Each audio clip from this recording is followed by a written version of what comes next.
আমার ইচ্ছা, আমার ইচ্ছা। বাবা তুমি দাঁড়াইয়া পেশাব করো কেন? আমার ইচ্ছা। বাবা তুমি সারা দিন সারা রাত মোবাইল টিপো কেন? আমার ইচ্ছা। তুমি মেয়ের পিছনে ঘোরো কেন? আমার ইচ্ছা। সারা রাত উলঙ্গ ছবি দেখো কেন? আমার ইচ্ছা। তোমারে কখনো এক ওয়াক্ত মসজিদে নামাজ পড়তে দেখি না কেন?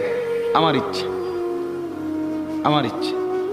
বাবা আপনি প্রত্যেক দিন ব্যবসায় ওজনে কম দেন, মিথ্যা বলতেছেন কেন? আমার ইচ্ছা, আমার ইচ্ছা। এটা আমার মন চাইছে। বোন আপনি পর্দা করেন না কেন? আপনি এরকম বেপর্দা চলেন কেন? আমার ইচ্ছা। আমার শরীর, আমার দেহ, আমার যৌবন, আমার পাউডার, আমার ফেয়ার অ্যান্ড লাভলি, আমার মেকআপ বক্স, আপনার কিতা? আসলেও তো কথা, আমার কিতা কথা তো ঠিকই, সব তো আমনে রে। আমার ইচ্ছা, আমার রূপ